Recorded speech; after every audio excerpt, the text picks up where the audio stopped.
What's good, YouTube? Hitman X. Make sure I hit that like, hit that sub. Show your boy some love. I'm running late, so I'm gonna make this video real quick. Um, First of all, shout out to James Harden and the Rockets for pulling off this win, much needed win. Um, I had the Lakers winning this game because they had a little bit more time to rest, and the Houston Rockets were just coming off their game 7. But I wasn't surprised by Houston winning this game. Um, as far as matchups goes, the Lakers are a better matchup defensively for James Harden to do what he want to do than the OKC Thunder are. So, in essence, what I'm saying is they're easier team to score on. So, James Harden getting 36 and whatever he did and whatever his shooting efficiency was is no surprise to me. The Lakers have no ball stoppers that can really get in James Harden's head and frustrate him and stop him from doing for what he want to do. So, with that being said, the Lakers, if they don't bite down and buckle down and find a way to stop James Harden, they may very well lose this series. Um, I know a lot of people were saying, "Oh, the Lakers are a top 5 defensive team." Well, they sure didn't look like it last night. You got Kyle Kuzma out there getting switched on James Harden, and we know what that is. We know Kyle Kuzma down, so ain't no lockdown defender, so he getting grilled.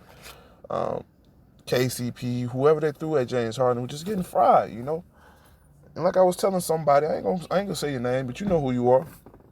You know, like I was telling you, you got to factor in the bubble with with the regular season. You can't just use the regular season stats because in the regular season y'all had Avery Bradley, who's a top 5 defender in the league. A lot of people sleep on that aspect. They sleep on the aspect of defense.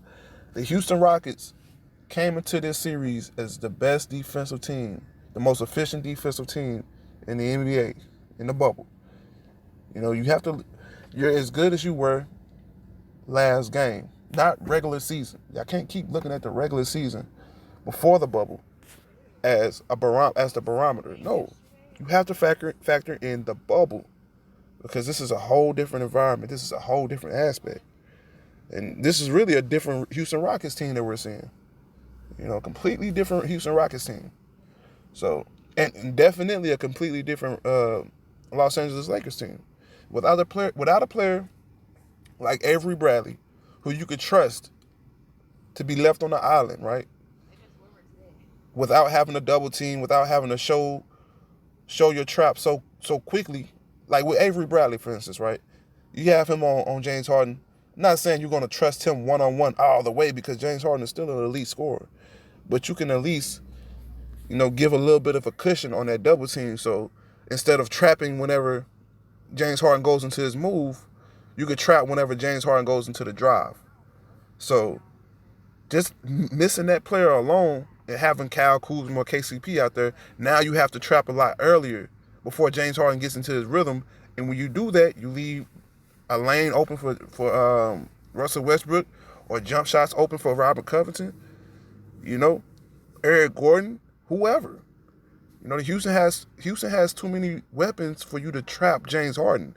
And his team is built more around James Harden than Russell Westbrook. I was hearing a lot of people say, "Oh, they traded Clint Capella for Russell Westbrook." That's not true. They traded Clint Capella to build a team more favorable around James Harden. This team can function without Russell Westbrook. It can't really function without James Harden. James Harden is the engine that makes this offense drive. So as far as that goes, I'm not surprised. As far as the Lakers, I mean, AD, a lot of people saying, "Oh, he got bullied and he playing soft." This is the AD we expected. We already know AD. He gets frustrated when he has somebody who fights him, who fronts him. When you front AD in the post and make him have to work for his buckets, this is the AD we get. And it's sad. It's sad to say, but AD has to step it up. If he doesn't step it up, and this is not, look, 25 and 14 is not bad numbers by any standard, but by his standards, it is.